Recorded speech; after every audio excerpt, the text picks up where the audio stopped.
Good morning, Good morning, YouTube. YouTube. So, as many of you probably know, because of, it's everywhere right now, we're talking about 9/11 again. And the 10th anniversary of 9/11 is coming up this weekend. And me and Brian wanted to do something to kind of, bring light on some of the GLBT people that passed away during 9/11. As a lot of us know, we as GLBT people are not always recognized in times of crisis, in times of joy, in times of Americana. We get forgotten a lot, and I think a lot of the memorials that are going to be going on this weekend are not necessarily going to focus on our little side of the universe. I think that we get missed out on a lot. Our families get forgotten about, and me and Brian decided we'd do a little research on other GLBT people that passed away on 9/11, and it was amazing how many incredible stories that we found.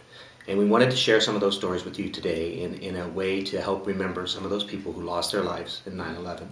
And in any list that we could put together about the GLBT people who died in 9/11, it's only going to be a short list because only a few of those people really may have been able to be known. There might be many, many, many more who died who weren't out or who didn't step forward. So it's important to recognize that there are others who maybe should be on this list who couldn't make it for some reason or other. And this is a really tiny list. It's only a list that me and Brian kind of put together, and I've been working on it for a day or two, trying to find profiles and stories of people who passed away on 9/11. So it's a very small list of people, and I know there were so many more people on 9/11 that lost their lives, so we don't want to do any disservice to those people we don't mention. And for those people that I haven't heard your story yet, or I haven't known you, my thoughts and prayers are with you and your family. And let's go ahead and start our list. Okay, so this last year we were honored to be invited to go see a movie called With You about the Mark Bingham story with his mom Alice and his good friend Todd. And we were blown away by the movie. And Alice and Todd both were wonderful, incredible people. We had a great time meeting them. And we got to see Mark's life, and it was an incredible life. He was a very inspiring person, and it's sad that we never got the opportunity to meet him since he was from pretty much our part of the world. So we're going to start off with Mark Bingham, and then we're just going to go ahead and read through some of the people's profiles that moved us and show you some of their pictures. Mark Bingham. All 6 feet 5 inches of him loved a lot of things, food and wine shared with good company, discussions on politics, travel to foreign lands, and laughing with friends. He built his public relations firms into one of the most respected small agencies in America, with offices in San Francisco and New York. Rugby was also a big part of his life. He was a sophomore on Cal State's 1991 national championship team, the squad that started at spring of 11 consecutive national titles. Bingham never strayed from a fight.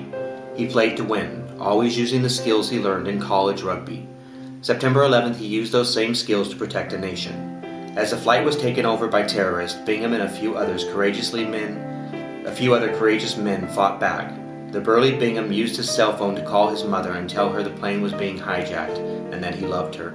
Moments later, the plane crashed into a Pennsylvania farm field. Transcripts from the flight recorder indicated that the terrorists had intended to crash the plane into the U.S. Capitol building. Michael Judge, a leader in Dignity, the organization of gay Catholics, a priest, and a chaplain, Judge was killed during the collapse of the towers while giving the last rites to a dying firefighter.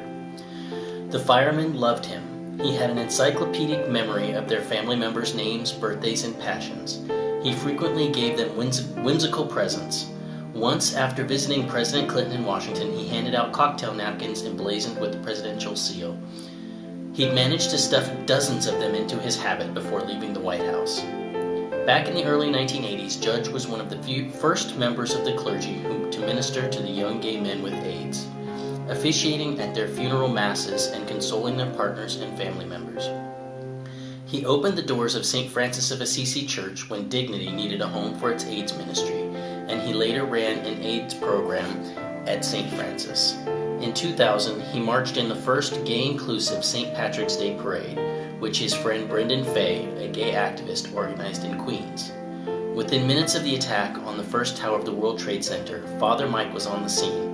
When the tower collapsed, trapping the firefighters, he went through the debris, giving comfort to the dying. As he gave the last rites to one firefighter, the second tower fell on top of him. The next story is about a gay family that died together, and as you know, me and Brian were deeply moved by this story. Daniel Brandhurst, 42, and his partner, 33. Sorry. You okay? Yeah, come on. It's hard to read the stories. Do you want me to read this one? I got it. Daniel Brandhurst, 42, and his partner, 33-year-old Ronald Gamboa, were flying home to Los Angeles with their 3-year-old son, David, when terrorists took over the United Airlines jet they were on shortly after it left Boston's Logan Airport. Brandhurst was a lawyer with Price Waterhouse Coopers in Los Angeles. Gamboa, who was originally from Louisville, Kentucky, managed an LA area Gap store. The couple had recently bought a home in the Hollywood Hills area. A gay British man also perished on Flight 175. Graham Berkeley, 37, a product management director for software company CompuWare, had been scheduled to fly from his home in Boston to a conference in Los Angeles. On board the other plane which hit the skyscrapers was 41-year-old Jeffrey Coleman, a 41-year-old flight attendant. Sheila Hine, 51, a civilian Army employee who worked as a management analyst, died when a hijacked American Airlines jet slammed into the Pentagon. When rescue workers found Hine's remains, she was wearing a gold band that her life partner Peggy Neff had given her.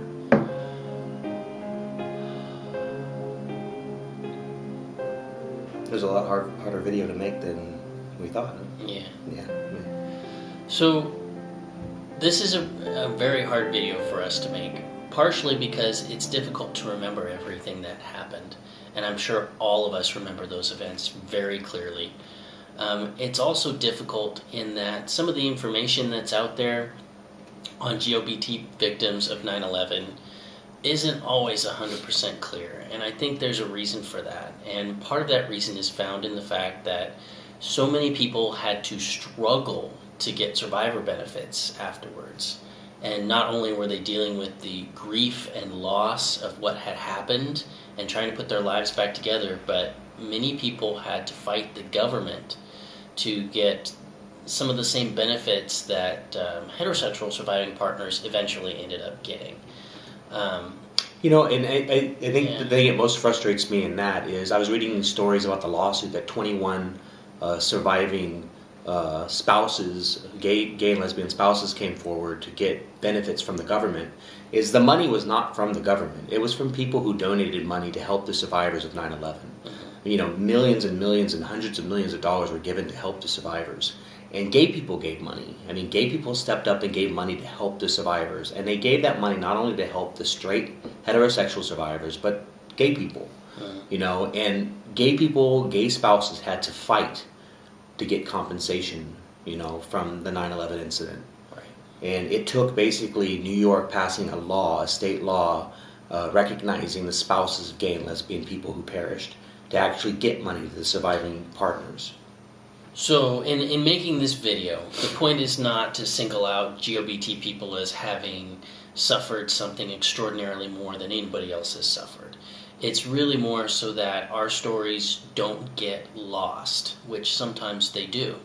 Just as people have to fight for their benefits in order to just be recognized as a partner or a spouse, sometimes people want to wash out the fact that we were there. We were heroes, we were victims, but we were there, and we were a part of that story, and I think it deserves to be told. So no matter how you spend this weekend, and no matter what your feelings are about 9/11, take a few minutes to think about those that we lost. I know that the gay family really touched me, and I think sometimes when we deal with that type of imagery, or those type of feelings, I have a hard time not relating to that couple and their little kid on an airplane. I've sat many a times on a flight going somewhere with Selena and Daniel, and just being so worried, about their safety and that we get where we're going safely. And I can't even imagine, being there with their son and going through those feelings. And then something bad really does happen. So take a few moments this weekend and just remember the people that we lost. All the 9/11 victims, but especially our GLBT people, because sometimes they do get forgotten. Until next time, you two, take care. Bye, you two. And I believe that our love found its way through the current as the waves